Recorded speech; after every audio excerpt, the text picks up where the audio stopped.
The neon glow of Yoltraz's city lights cast long shadows as Commander Yalgor and his son Threll made their way through the bustling night market. Stalls brimmed with exotic wares from across the Zintar Union, their owners hawking goods in a cacophony of dialects. Threll, wide-eyed, lingered at a stall displaying holographic models of mythical creatures. "Do they really exist, Dad?" Threll asked, pointing to a shimmering hologram of a human. Yalgor chuckled, patting his son's head. "Humans? Oh, they're just old legends, nothing more. Tales to make younglings behave, or they fear humans will come for them in the night." "But what if they are real?" Threll persisted, his gaze still locked on the flickering image. The commander sighed, a smile playing on his lips as he steered Threll away from the stall. "Come, let's get some dinner. These stories are better left for the shadow plays." They settled at a small eatery, a favorite of Yalgor's for its quiet atmosphere away from the market's chaos. As they waited for their meal, Threll's curiosity bubbled over. "Tell me a human story, one of the scary ones," he urged, his voice a mix of fear and fascination. Yalgor leaned back, his eyes scanning the dimly lit corners of the eatery as if to make sure no humans lurked nearby. He began in a hushed tone. "Very well. Legend has it that humans could travel through the stars as easily as we walk through air. They had powerful ships that could vanish and reappear at will." Threll's spoon hovered midway to his mouth, forgotten. "Disappear? How?" "Some say it was advanced technology, others magic. These humans, they were fierce warriors, unrivaled in their prowess. There was a time when the mere mention of a human ship approaching would send entire planets into panic." The boy's eyes widened. "What happened to them?" "They pushed too far, explored too greedily, and eventually they vanished. Some say they destroyed themselves, others believe they found a new galaxy to call home. But occasionally, signals from the forbidden Sol system are detected, suggesting maybe, just maybe, some of them survived. Their food arrived, momentarily distracting them with its inviting aroma. As they ate, the comm unit at Yalgor's waist beeped loudly. He checked the display, his brow furrowing. "What is it, Dad?" "It's a distress signal," Yalgor replied, his voice suddenly serious. "From the Sol system." Threll dropped his fork, his earlier excitement replaced by a hint of real fear. "Could it be the humans?" Yalgor was silent for a moment, contemplating. "There's only one way to find out. We'll go and investigate. Are you brave enough to possibly meet a human?" Threll nodded, his fear mingled with a brave curiosity. "I want to see for myself. I want to know if the stories are true." "Very well," Yalgor said as he stood, throwing down a few credits for the meal. "Let's prepare the ship. This could be a historic journey, my son." As they left the eatery, the holograms of myths and monsters from the stall seemed to flicker more intensely, as if energized by the possibility that one among them might still roam the stars. The city of Yoltraz, with its stories and shadows, watched them go, a silent sentinel to the unfolding adventure. Commander Yalgor's ship, the Zephyr, hummed as it sliced through the blackness of space. Threll was strapped securely in his seat next to his father, his small face lit by the soft glow of the control panels. The excitement of the night before had morphed into a nervous anticipation as the Sol system drew nearer. "Initiating the quantum drive in 3, 2, 1, Yalgor announced, his fingers dancing over the controls with practiced ease. Space outside warped visibly as they entered quantum speed, the stars stretching into long lines of light. Threll gripped the arms of his chair, his eyes wide with amazement. "Are we going faster than light now, Dad?" Threll asked, his voice a mix of awe and a slight tremble. "Yes, we are," Yalgor replied, glancing at his son with a reassuring smile. "It's the fastest way to travel between stars. Nothing to worry about." Moments later, the Zephyr dropped out of quantum speed, the stars resuming their familiar pinprick appearance. Ahead lay the dark silhouette of a space station, orbiting a lifeless, gray planet. "This is it, Threll. That's where the distress signal originated from," Yalgor pointed out. The station appeared abandoned, its exterior battered by meteor strikes and the harshness of space. As they approached, a flicker of light from the station's communication array caught Threll's attention. "Look, Dad! Someone must be there! The light!" he exclaimed. Yalgor nodded, his expression turning serious. "Let's hope they're friendly. Prepare to dock." The docking procedure was tense. The Zephyr aligned with the station's airlock, the magnetic seals engaging with a solid thump that echoed through the ship. "Stay behind me, Threll," Yalgor instructed as he checked his weapon and opened the hatch. They entered the station, their footsteps echoing in the empty corridors. The lights flickered weakly, illuminating walls lined with peeling paint and outdated notices. "Hello? Is anyone here?" Yalgor called out. His voice seemed to hang in the stale air. From the shadows, a figure emerged. He was tall, his clothes ragged and stained. Threll gasped at the sight. The man was unmistakably human. His face was worn but kind, and he raised his hands in a gesture of peace. "Don't be afraid," the man said softly. "My name is Jack. I've been waiting for someone to answer my call for a long time." Yalgor lowered his weapon, studying Jack carefully. "You sent the distress signal?" "Yes, I did. I'm the last one here. The others, they didn't make it," Jack replied, his voice tinged with sadness. "What happened here?" Yalgor asked, his professional curiosity overcoming his caution. Jack sighed. "It's a long story involving a disaster and a failed rescue mission. But there's something here, something important that I need to show you." Threll looked up at his father, seeking reassurance. Yalgor nodded to him, then turned back to Jack. "Lead the way," he said. Jack led them deeper into the station towards the central hub. Threll stayed close to his father, his earlier fears forgotten as curiosity took over. He was walking alongside a human, a creature from his bedtime stories, and the reality was far more fascinating than any tale. Jack guided Commander Yalgor and Threll through the labyrinthine corridors of the space station. The air was thick with the scent of aged metal and stale air, hinting at the long years the station had been isolated. Jack's footsteps were sure and soundless, a stark contrast to the clanking echo of Yalgor's and Threll's heavier steps. As they walked, Jack began to narrate the tale of the station and Earth's fate. This was once a bustling hub for human exploration into the outer systems. But when Earth faced its catastrophe, the station was cut off. Supplies dwindled, and one by one, the crew succumbed to despair or the harshness of space. Threll listened, rapt with attention, absorbing every word as they passed through a viewport that looked out onto the desolate planet below. "What was the catastrophe?" he asked. Jack paused, his gaze distant. "A series of solar flares stronger than anything we'd predicted. It scorched the planet, disrupting all technology. We couldn't sustain our colonies." His voice trailed off as if lost in the memories. They arrived at the central hub, where a large holographic display still flickered weakly to life at Jack's touch. Images of Earth, vibrant and teeming with life, rotated slowly before them. Threll's eyes widened in wonder. "This is Earth, or at least it was," Jack said, a note of pride mixed with sorrow in his voice. Yalgor stepped closer, examining the holograms. "You mentioned a data archive. Is this what you wanted to show us?" "Yes," Jack replied, leading them to a sealed room off the hub. He punched in a code, and the door hissed open, revealing rows of data cores glowing softly. "This is humanity's legacy, everything we knew and learned, stored here in hopes that one day it might aid someone else." Threll wandered between the data cores, his hand brushing against the cool surfaces. "Can we help? Can we take this back with us?" "It's not just about transporting these archives. It's about ensuring they survive the journey and are used wisely," Jack explained. "Many would fear or misuse this knowledge. That's why I needed someone like your father to come." Yalgor nodded, understanding the weight of the responsibility. "We'll need to prepare the Zephyr for transporting such sensitive material. It won't be easy or quick." Jack looked between Threll and Yalgor, a smile breaking through his weariness. "I've waited this long. I can wait a little longer. Let's get to work." The rest of the day was spent planning. They mapped out the logistics of moving the archives and fortifying the Zephyr against potential threats. As they worked, Threll couldn't help but feel a deep respect for Jack, who had survived against all odds and guarded humanity's achievements so faithfully. As night fell on the station, they gathered to share a meal of their rations in the quiet of the hub, the Earth hologram casting a soft light over them. It was a surreal moment for Threll, sitting there with a human, learning about a world that no longer existed as it once had, determined to help safeguard its echo. This night, Threll knew, would change the course of his life. Tomorrow, they would begin the hard work of ensuring humanity's legacy could inspire the stars once again. The following morning, Commander Yalgor, Threll, and Jack began the detailed work of preparing the data archives for transport. The space station's once bustling command center now served as their makeshift workshop.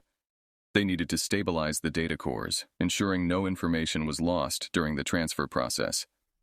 The station's old systems groaned under the strain, but Jack's expertise kept them running. Each of these cores holds part of Earth's history and knowledge, Jack explained as he carefully removed a core from its housing. We're not just moving data, we're moving the essence of what it meant to be human. Threll watched, fascinated by the delicate work. How did you learn to do all this?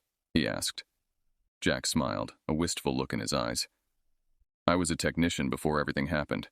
When the station was cut off, I had to adapt and learn from what and who was left. Survival here meant learning quickly. As the day progressed, their efforts were punctuated by the whir of tools and the soft hum of the data cores. Outside, the desolate planet provided a silent backdrop to their mission. The stark contrast between the life encapsulated within the cores and the lifeless world outside was not lost on any of them. Suddenly, the station trembled, a low rumble echoing through the metal structure. Alarms blared.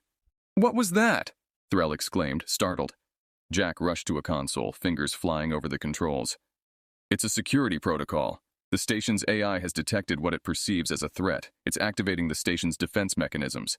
We need to shut it down, now!" Yalgor commanded, moving to assist Jack. The two worked feverishly to bypass the old security systems. Threll watched, his heart racing as sparks flew from the console. "Is it going to hold?" he asked, voice tense. Jack managed a nod. "It will hold. We just need to be faster than the AI." With a final keystroke, the alarm ceased, and the station stilled. Yalgor and Jack exchanged relieved glances. "We can't have surprises like that," Yalgor said. "Especially not when we start moving the archives to the Zephyr." "That was too close," Jack admitted, wiping sweat from his brow. "Let's double-check the entire system. We can't afford another incident." The remainder of the day was spent reinforcing their control over the station's systems and preparing defensive measures in case of further complications. As they worked, Threll's respect for the humans' ingenuity and determination deepened. That evening, as they gathered their tools, Jack shared stories of Earth's wonders. Oceans, mountains, and cities lit by billions of lights. Threll listened intently, the tales adding depth to the data they were safeguarding. "It's not just about preserving these," Jack said, gesturing to the cores. "It's about understanding them, learning from them, maybe even rebuilding some of what was lost." Threll nodded, his mind filled with images of Earth's past splendors and the stark reality of its present. As they locked up the command center for the night, he felt a mix of melancholy for the lost world and determination to see the mission through. "Tomorrow we start moving the cores," Yalgor announced as they headed back to their quarters. "Let's get some rest. We'll need all our strength." They retired to the dimly lit crew quarters, each lost in thoughts of the task ahead. For Threll, the mission was no longer just about returning home, but about carrying a piece of what it meant to be human across the stars. Word of the activity within the long-dormant Sol system spread quickly through the interspecies communications network, eventually reaching the high chambers of the Galactic Council. The Council was a vast assembly of species from across the galaxy, each represented by their delegates in a sprawling complex on the planet Corellis. In a brightly lit council chamber, representatives gathered urgently to discuss the implications of the detected activity in the Sol system. Ambassador Grelth, a towering figure with luminescent skin, addressed the assembly from the central podium. "Esteemed members, our sensors have picked up unusual energy signatures from the Forbidden Sol system," Grelth announced, his voice resonating through the chamber. "We believe this could signal the reemergence of humans, a species we all know from our histories and warnings." Murmurs filled the room, a mix of curiosity and concern. "A human? Are we certain?" questioned Delegate Soryu, her feathered crest bristling. "Their kind was thought to be extinct." Grelth nodded solemnly. "We have visual confirmation of a human collaborating with a Xintar commander and his son. This is not just about one human, it's about what they might still possess in terms of knowledge and technology." A holographic display in the center of the room flickered to life, showing images of Jack, Yalgor, and Threll aboard the space station. "We must consider the potential threats," Grelth continued. "Humans were once the dominant exploratory and military force in our galaxy. Their return could disrupt the balance of power." Delegate Vorin, a reptilian with sharp eyes, leaned forward. "What do you propose, Ambassador?" Grelth's gaze swept the room. "A task force should be dispatched to apprehend the human and secure any technology or information he possesses. We must control this situation before it escalates. The proposal sparked a heated debate among the delegates. Some argued for caution and diplomacy, others for immediate action to mitigate any perceived threats. Meanwhile, back on the space station, unaware of the growing storm of political intrigue, Yalgor, Threll, and Jack continued their work. The data cores were nearly ready for transfer, and plans for their departure from the station were in place. Late in the evening, as they finalized their preparations, Yalgor's communicator buzzed with an incoming secure message. He read the display, his face darkening. "What is it?" Jack asked, noting the change in Yalgor's demeanor. "We're being tracked," Yalgor replied tersely. "The Council knows about you and what we're doing. They've dispatched a task force." Jack's expression hardened. "I feared this might happen. We need to accelerate our plans." Threll, overhearing the conversation, felt a chill. "Are we in danger?" "Possibly," Yalgor admitted. "But we'll be ready. We'll finish loading the cores tonight and leave at first light. It's going to be a close call." The rest of the night passed in a blur of activity. Every core was painstakingly secured and moved to the Zephyr, ready for immediate departure. As dawn approached, the trio made their way to the ship's cockpit, ready to launch at a moment's notice. Just as the first rays of the sun lit the horizon of the lifeless planet below, a series of fast-moving blips appeared on the radar. Ships closing in fast. "We need to go! Now!" Yalgor barked, powering up the engines. The Zephyr's thrusters roared to life, and the ship began its ascent, just as the first of the Council's vessels came into view, weapons charging. The chase had begun. The Zephyr darted through the asteroid belt of Xantris III, its engines pulsing with each maneuver as it evaded the pursuing Galactic Council ships. Inside, Commander Yalgor kept his focus on the navigation console, his hands steady despite the tension. "Can we outrun them?" Threll asked, his voice tight with concern. "We can outmaneuver them here, but not forever," Yalgor replied, eyeing the radar screen where the enemy ships were plotted as relentless red dots. "We'll need to find a more permanent solution." Jack stood behind them, watching the chase unfold. "There's an old smuggler's outpost on Xantris III. We could lay low there, try to blend in." Yalgor nodded, making a sharp turn to avoid a larger asteroid. "Sounds like a plan. Hold on." The ship grazed past rocks and debris, the external shields flickering with each contact. Threll gripped his seat, his knuckles white, as the Zephyr finally cleared the asteroid field and descended toward the rugged surface of Xantris III. The outpost was a ramshackle collection of buildings clinging to the rock face, home to those who lived outside the law. As they landed, the locals eyed the Zephyr warily, but kept their distance. Yalgor, Jack, and Threll quickly disembarked, blending into the crowd. The outpost was a maze of narrow alleys and crowded markets, an ideal place to disappear. "We need to change our appearance," Jack suggested. They acquired local garments and altered their looks in a cramped, dimly lit room they rented above a noisy cantina. Later, as they sat in the cantina, trying to appear inconspicuous, Yalgor's communicator vibrated silently. He read the message and then looked up at Jack and Threll with a grave expression.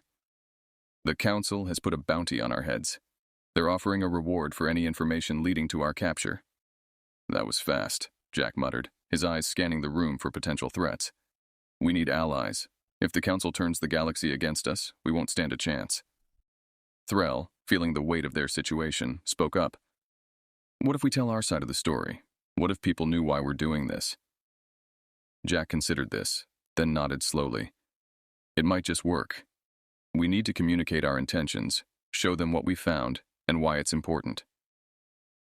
They spent the next hours crafting a message, detailing their discovery, the potential benefits of the data archives, and their plea for understanding and support. They uploaded the message to various communication networks, hoping to reach sympathetic ears. As the message spread, the mood in the galaxy began to shift. Reports came in of debates and protests in various systems, where the public opinion was divided. Many were moved by the story of Jack and his struggle to preserve humanity's legacy, and they questioned the Council's aggressive approach. Back at the outpost, the trio received updates from allies who had been swayed by their message. A network of supporters began to form, offering safe havens and assistance. However, their respite was short-lived. Just as they began to feel a surge of hope, an informant at the cantina betrayed them.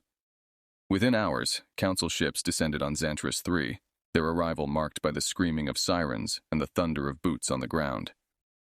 "We need to move now," Yalgor exclaimed, as they hurriedly left their hideout, dodging patrols and making their way to a secret hangar where the Zephyr was hidden.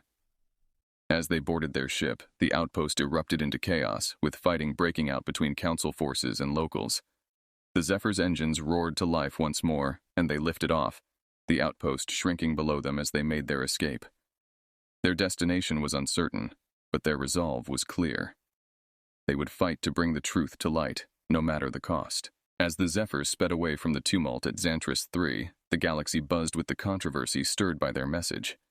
Across numerous systems, debates raged between those who saw humanity's data as a potential threat and those who empathized with Jack's mission to preserve human knowledge and culture. Commander Yalgor, Jack, and Threll monitored the growing movements from the ship's main console. Each broadcast and forum brought news of increasing unrest and support for their cause.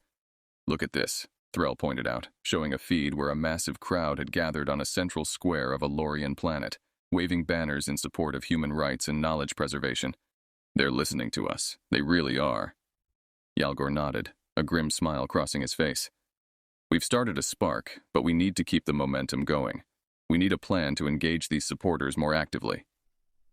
Jack leaned over the console, his finger tracing lines on a digital map.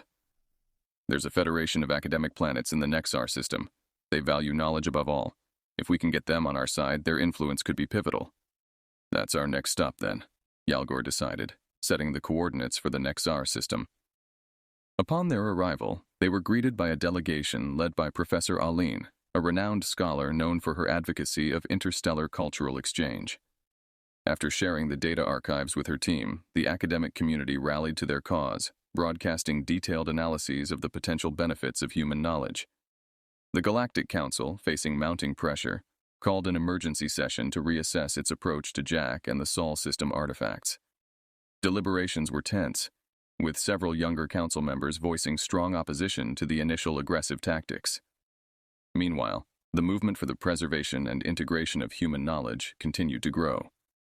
Rallies, petitions, and digital campaigns spread across various media, calling for a peaceful resolution and the establishment of a new protocol for dealing with rediscovered cultures.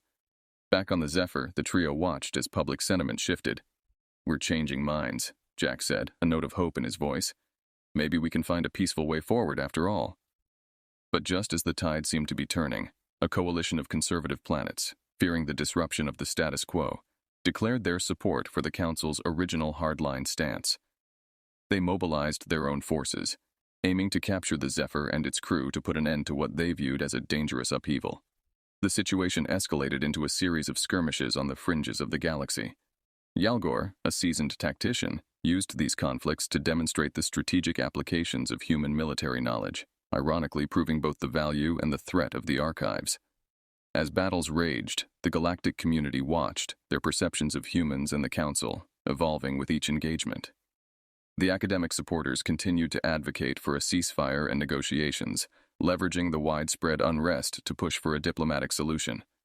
Finally, the Galactic Council, unable to ignore the civil unrest and swayed by the lobbying of influential academic and cultural institutions, agreed to a ceasefire. They invited Yalgor, Jack, and Threll to discuss terms on neutral ground, aiming to resolve the conflict that had now gripped much of the galaxy. As they prepared to meet with the Council, the trio understood the gravity of their next steps. This meeting would not only determine their own fates, but could redefine human-alien relations for generations to come. Their journey to the Council meeting was tense, but as the Zephyr docked at the neutral space station, they were determined to advocate for peace and mutual understanding, hoping to secure a future where human knowledge could be shared and celebrated, not feared. The neutral space station, a massive structure floating at the edge of the Helix Nebula, served as the meeting ground for the pivotal talks between Commander Yalgor, Jack, and representatives from the Galactic Council. As the Zephyr docked, a mixed air of tension and hopeful anticipation permeated the ship. "This is it," Jack muttered as they prepared to disembark. "Whatever happens today will shape the future of human knowledge and our place in the galaxy." Threll looked between his father and Jack, sensing the weight of the moment. "We've come this far," he said, trying to inject some optimism into the heavy atmosphere. The delegation was led to a vast conference room where members of the Galactic Council, various alien species representatives, and media from across the galaxy were gathered. The air was thick with whispered speculations and the quiet hum of translation devices. Ambassador Grelth, who had initially proposed aggressive action, was the first to speak. "We are here today to address a situation that has escalated beyond our initial expectations. The rediscovery of human technology and knowledge, represented by Mr. Jack and his associates, has sparked a significant debate about our policies and fears." Jack stepped forward, his voice steady. "We understand the concerns, but we also see a tremendous opportunity. The data we've safeguarded could benefit us all, enriching our cultures and bolstering our scientific pursuits. It is not a weapon unless we choose to make it one." Debate ensued, with various factions presenting their views. Some argued for the immediate sequestration of the archives. Others advocated for their integration under strict regulations. The discussions were intense, with Yalgor and Jack defending their position against both fear and xenophobia. As the talks stretched on, news filtered through to the conference room of demonstrations taking place on multiple planets, showing widespread public support for Jack's cause. This shifted the mood among some of the delegates, highlighting the potential political cost of a hardline stance. Finally, after hours of negotiations, a compromise was reached. The human archives would be placed under the custody of the Nexar Systems Academic Federation, a neutral party respected for its intellectual integrity and security. A new council, comprising various species including humans, would oversee the study and dissemination of the knowledge contained within. Jack and Yalgor agreed, relieved that a peaceful resolution had been found. Threll, witnessing the unfolding events, felt a profound sense of pride in his father and Jack, who had navigated such a complex and potentially dangerous situation with courage and diplomacy. As the conference ended, applause broke out across the room, echoing through the station. The media rushed to broadcast the historic agreement, and messages of congratulations poured in from across the galaxy. Later, as they returned to the Zephyr, Yalgor looked out at the stars. "We did it," he said quietly. "Not just for us, but for everyone. Maybe this is the beginning of a new chapter, one where fear doesn't drive us apart, but curiosity brings us together." Jack nodded, gazing at the space station as it receded into the distance. "Today, we didn't just save the archives. We might have helped save a galaxy's soul." The Zephyr set course back to Yoltras, carrying a crew that had stood on the precipice of conflict and chosen the path of peace and understanding.